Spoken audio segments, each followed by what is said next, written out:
Hello good evening friends, welcome back to new video. और देखिए ये हमारा प्लांट आपने देखी तो ली होगी इसकी फ्लावरिंग। मैंने कई वीडियो इसके ऊपर बनाए हैं। तो देखिए कितना शानदार ब्लूमिंग हो रहा है।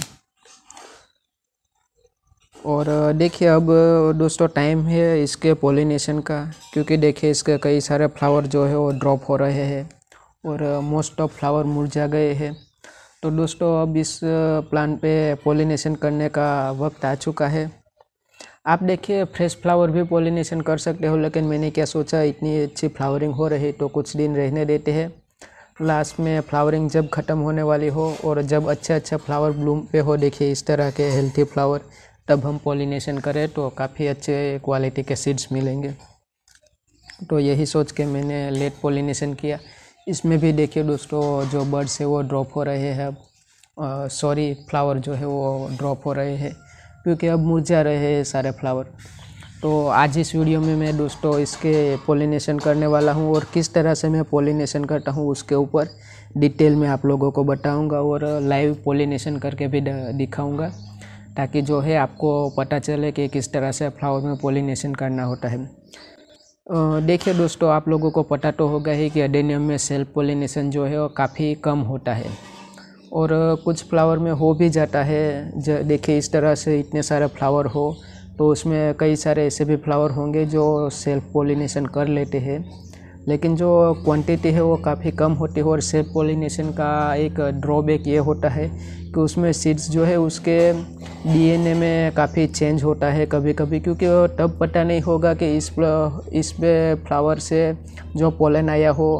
क्योंकि सेल्फ पॉलिनेशन कब होता है, जब मधुमक्खियाँ या जो बटरफ्लाई है उस जैसे कीटक एक फ्लावर से दूसरे फ्लावर पर जाते हैं, तब सेल्फ पॉलिनेशन होता है। उसमें होगा क्या कि कभी इस पे मधुमक्खी बैठेगी, इसका पोलन लेगी और इसके ऊपर आएगी, तो ये दोनों का क्रॉस पॉलिनेशन से होगा। हो सकता है इस फ्लावर से मधुमक्खी उड़ के इस पे आए तो इस पे सेल्फ पॉलिनेशन हुआ तो वो भी क्रॉस हो जाएगा। उससे क्या होगा कि सीड्स के डीएनए में पता नहीं चलेगा कि इस फ्लावर से आया है। अच्छी क्वालिटी के हेल्थी जो हमें ट्रू स्पीसीज़ के सीड चाहिए, उसके लिए हमें मैन्युअल पॉलिनेशन करना काफ़ी ज़रूरी है अडेनियम। इसी तरह से हम अच्छी क्वालिटी के सीड्स हार्वेस्ट कर सकते हैं और जो वैरायटी है ट्रू स्पीसीज़ के साथ जुड़े रह सकते हैं। तो मैं आप लोगों को आज जो है वो मैन्युअल पॉलिनेशन, हैंड पॉलिनेशन कहते हैं, उसे करके दिखाऊंगा। इससे पहले आप लोगों ने अगर अभी तक ये वीडियो जो है वो लाइक नहीं किया तो लाइक कीजिए और आप हमारे चैनल है उसको सब्सक्राइब कर दीजिए, ताकि मैं आप लोगों को इसी तरह के अडेनियम रिलेटेड जो है वीडियो देता रहूँगा। साथ में मैं विंटर गार्डनिंग भी करता हूँ तो उसके ऊपर भी जल्द ही वीडियो आएंगे। तो आप सभी डिटेल के लिए, अपडेट रहने के लिए हमारे चैनल को सब्सक्राइब करें और अपने जो दोस्तों हैं उन लोगों के साथ भी शेयर करें जो गार्डनिंग करते हो। तो चलिए मैं आप लोगों को अब दिखाता हूँ। तो दोस्तों सबसे पहले तो देखिए आपको क्या चीज़ चाहिए होती है पॉलिनेशन के लिए, वो देख लीजिए। सबसे पहले तो एक हेल्थी फ्लावर हो तो डेफिनेटली है, वो मैं आपको आगे बताता हूँ कौन सा फ्लावर हेल्थी होता है। दूसरी जो है ये टूथ स्टिक, ये आसानी से मार्केट में मिल जाती है। इस तरह की आपको टूथ स्टिक चाहिए होती है, ये पॉलिनेशन करने के लिए भी और फ्लावर को पॉलिनेशन के बाद बंद करने के लिए भी चाहिए होती है। और ये छोटा सा टिश्यू पेपर, ये ऑप्शनल है, आपके पास हो तो कभी कभार ज़रूर पड़ जाती है, वो मैं आपको आगे इसका यूज़ दिखाऊंगा। तो चलिए अब मैं आप लोगों को फ्लावर के बारे में डिटेल में बताता हूँ कि अडेनियम के फ्लावर में कितने पार्ट्स होते हैं, किसको क्या कहा जाता है और हमें किस तरह से पॉलिनेशन करना होता है। तो देखिए दोस्तों ये इस तरह का अडेनियम का एक अरेबिकम का जनरली सभी के फ्लावर इस तरह के होते हैं। बस अरेबिकम की खासियत यही है कि इसमें फ्लावर की साइज़ छोटी बड़ी होती है या थोड़ा सा लाइटली अडेनियम के फ्लावर में चेंज होता है। कोई ज़्यादा पिंक होता है, कोई ज़्यादा रेडिश होता है, बाकी कुछ कलर में डिफरेंस नहीं होता और फ्लावर में नहीं होता। तो उसका एक हम पहले हेल्थी फ्लावर लेके आपको मैं इसके डिटेल में बताता हूँ। सबसे पहले देखिए दोस्तों ये है अडेनियम का फ्लावर, ये अच्छी तरह ब्लूम हुआ पूरा फ्लावर है। ये देखिए आप, इसका आगे का ये हिस्सा जो देखिए आप ये देख रहे हो, इसे पेटल्स कहते हैं। हम हमारी कॉमन लैंग्वेज में पंखुड़ियाँ कहते हैं फ्लावर की, तो इसे पेटल कहा जाता है। और ये जनरली 5 होती है, कोई रेयर केस में 4 होती है और किसी में रेयर केस में ही 6 होती है। बाकी जनरली 5 पेटल्स के ही एडेनियम के फ्लावर होते हैं। अब पीछे देखिए इसके, ये पीछे जो 5 पेटल हमने देखे थे उसका जो ये ट्यूब होता है उसे फ्लोरल ट्यूब कहा जाता है। ये वाला इसमें ही सब कुछ होता है। और पीछे देखिए ये फ्लावर का और जो एडेनियम के प्लांट का ये जॉइंट होता है, यहाँ से सीड पोड स्टार्ट होता है, उसे कैलियक्स कहा जाता है। तो ये पीछे वाले फ्लावर के जो पार्ट्स होते हैं वो है। अब देखते हैं डिटेल में। और देखिए दोस्तों, एडेनियम के जो ये मैंने बताया फ्लोरल ट्यूब, इसके अंदर ही ये anther, stigma, pollen, receptive surface सभी इसके अंदर होता है। वो मैं आपको एक फ्लावर तोड़ के इसको डिटेल में दिखाता हूँ। चलिए देखिए दोस्तों, इस फ्लावर को मैंने पूरा कट कर लिया है। अब मैं इसको जो है बीच में से चीर के आपको सभी पार्ट्स दिखाता हूँ। तो देखिए दोस्तों, ये मैंने जो पूरा फ्लावर है उसको कट कर दिया है 2 हिस्सों में स्प्लिट। और आप देख सकते हो अंदर के सभी ऑर्गन्स दिखाई दे रहे हैं आपको। देखिए ये फ्लावर के अंदर जाती हुई ये जो लाइन आपको नज़र आ रही है उसको नेक्टर गाइड कहते हैं। उसके बाद ये जो रेशे आपको नज़र आ रहे हैं उसको एंथर टेल कहा जाता है, जो कि यहाँ पे एंथर कॉन से जुड़े होते हैं। इसी को एंथर कॉन कहा जाता है। और इसके अंदर ही जो है वो स्टिग्मा और रिसेप्टिव सरफेस सब कुछ इसके अंदर होता है। देखिए ये जो एंथर कॉन होता है यहाँ पे ऊपर देखिए, यहाँ थोड़ा सा आपको सफ़ेद पाउडर जैसा नज़र आएगा। देखिए मैं दिखाता हूँ, ये वाला, इसको पोलन कहा जाता है। तो इसी को हमें कलेक्ट करना होता है। और फिर ये देखिए नीचे ये जो आपको नज़र आ रहा है थोड़ा सा टोपी जैसा एरिया, ये इसको स्टिग्मा कहा जाता है। और स्टिग्मा के नीचे यहाँ पे छोटी सी कैप जैसा एक होगा, वो उसे रिसेप्टिव सरफेस कहा जाता है। तो हमें करना क्या होता है, हमने जो पोलन कलेक्ट किया, ये यहाँ से जो पोलन कलेक्ट किया उसको यहाँ पे रिसेप्टिव सरफेस पे रखना होता है नीचे की तरफ। और ये जो एंथर है वो इस तरह से एक रेशे से जुड़ा हुआ, यहाँ जो सीड पोड है उससे जुड़ा हुआ होता है, ये देखिए।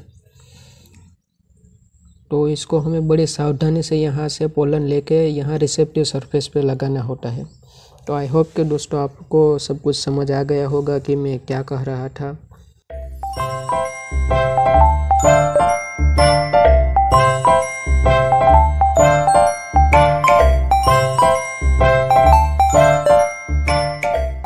तो हम देखिए, अब चलिए रियल में पोलिनेशन करके देखते हैं फ्लावर का।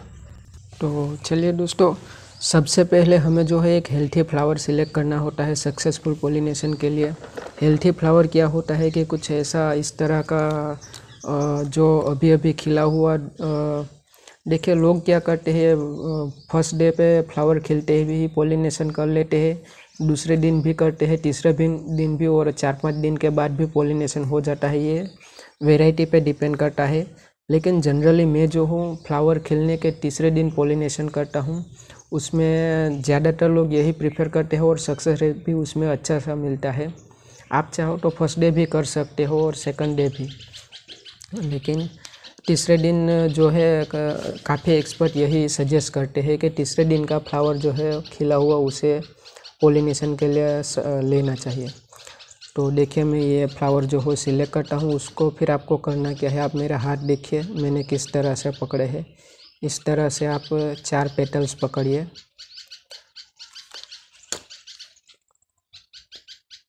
ये फ्लावर है,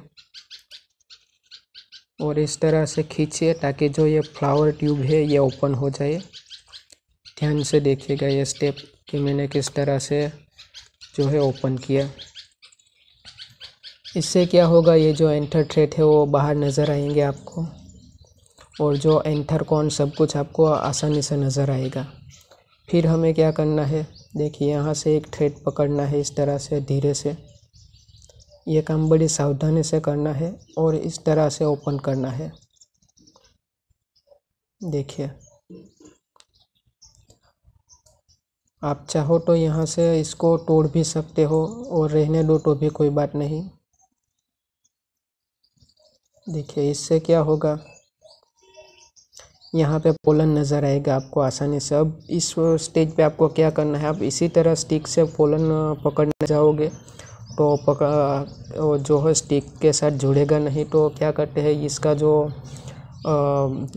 ये टूथ स्टिक ली है उसको थोड़ी सी गीली कर देते हैं। जनरली अपने सलाइवा से या फिर कुछ पानी से आप किसी से भी थोड़ी सी गीली कर सकते हो। फिर जो है यहाँ से आप पोलन इस तरह से कलेक्ट कीजिए। ये देखिए,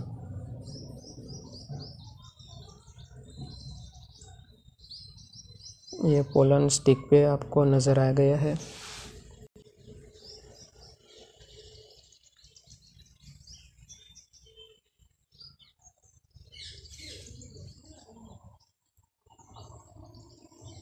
ये देखिए, ये आपको जो नज़र आ रहा है ये पोलन है, इसको हमने कलेक्ट कर लिया।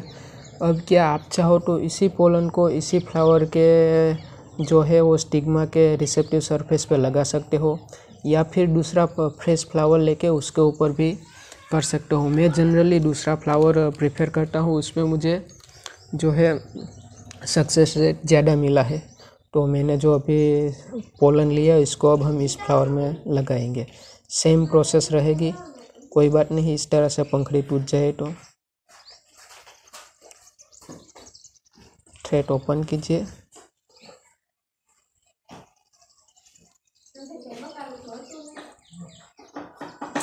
और देखिए दोस्तों, मैंने आपको टिश्यू पेपर कहा था उसका यूज़ किया होगा।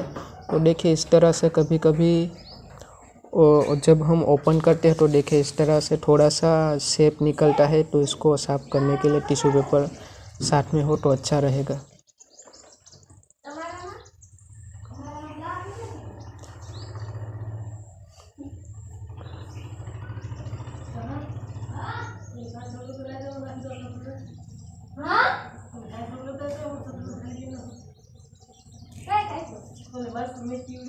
तो देखिए अब जो हमने पोलन लिया था उसको हम फिर से इसके स्टिक के छेड़े पे लगाएंगे। और देखिए इसके हल्के से पीछे वाले हिस्से में इस तरह से लगा देंगे। जो मैंने पहले रिसेप्टिव सरफेस दिखाई थी उसी पे इसको हल्के से लगा देंगे।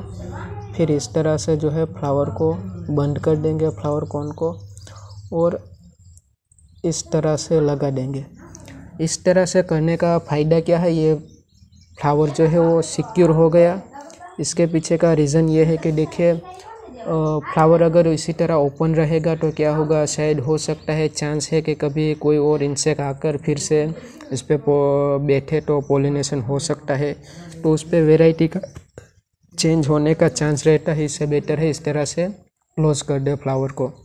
और ये जब आप कोई हाइब्रिड बना रहे हो या कोई सिक्योर पोलिनेशन कर रहे हो कोई अच्छे से ब्रीड में, तो इस तरह से करना काफ़ी फ़ायदेमंद रहता है।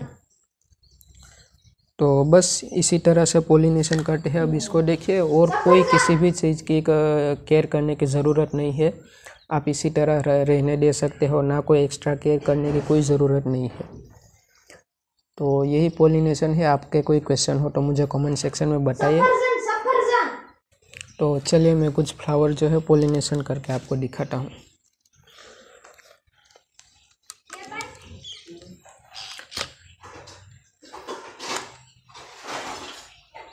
इस पे देखिए मैं सेम फ्लावर पे पोलिनेशन करूँगा।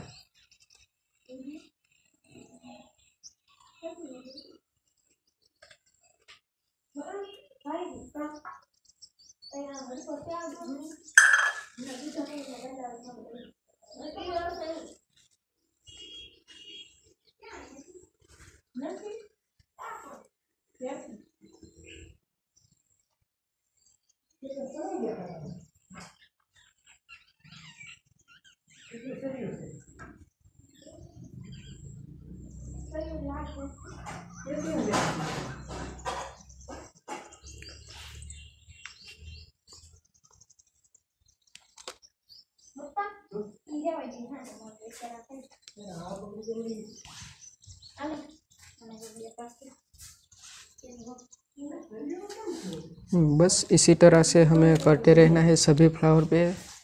देखिए फ्लावर पोलिनेशन आपके फेल होने के कई सारे रीज़न हो सकते हैं।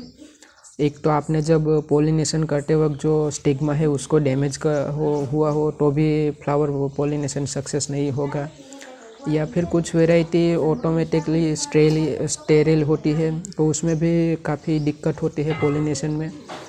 और भी कई रीज़न है।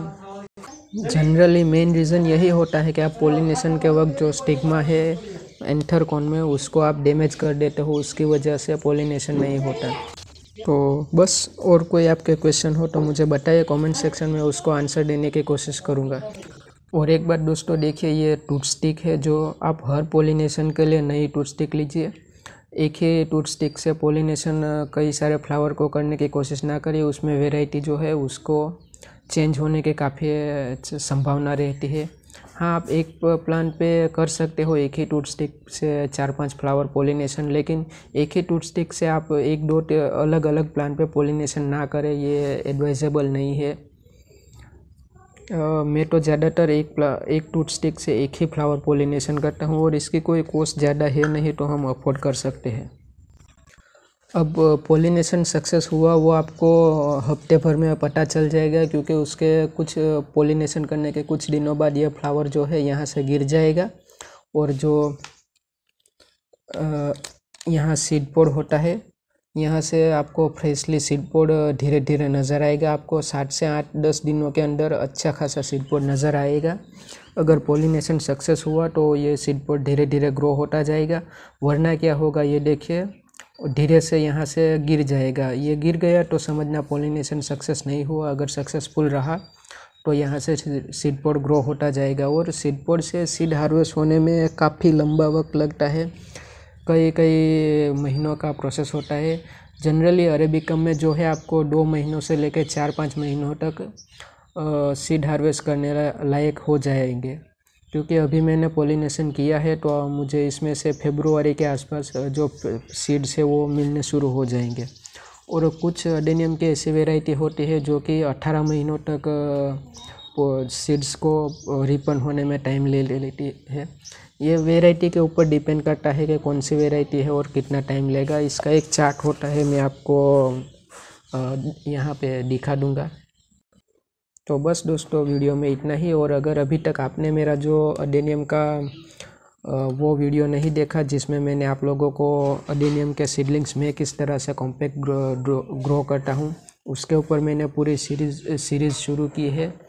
2 वीडियो ऑलरेडी मैं अपलोड कर चुका हूँ और भी 3-4 वीडियो आएंगे, तो वो वीडियो आप ज़रूर से देखिए। उस वीडियो को लाइक कीजिए, कमेंट कीजिए ताकि उसकी थोड़ी रीच बढ़े, क्योंकि उस पर व्यू काफ़ी कम आए हैं। अगर ज़्यादा व्यूज़ नहीं आएंगे तो मैं वो सीरीज़ को कंटिन्यू नहीं करूँगा।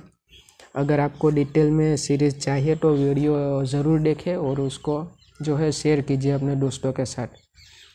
देखिए काफ़ी लोग उसमें कमेंट कर रहे थे कि आपने इसमें कुछ बताया नहीं। तो देखिए दोस्तों, सीडलिंग ग्रो करना काफ़ी लंबी प्रोसेस है, इसीलिए मैंने इसको सीरीज़ के तौर पे बनाया है। तो एक वीडियो में मैं बनाने जाऊंगा तो 4-5 घंटों का लंबा वीडियो होगा, जो कि मेरे लिए पॉसिबल नहीं। तो मैं इसको पार्ट 1, 2 ऐसे कर करके काफ़ी 4-5 पार्ट में वीडियो आपको बनाऊंगा। अभी तो 2 ही वीडियो आए हो और आप लोगों को लगता है कि मैंने कुछ नहीं कहा। मैंने काफ़ी डिटेल दी है। अभी प्रैक्टिकली जिस तरह से आगे हम बढ़ते जाएंगे मैं आपको दिखाता जाऊंगा, तो आप वो सीरीज़ ज़रूर देखें। तो बस मिलते हैं नेक्स्ट वीडियो में, तब तक के लिए जय हिंद।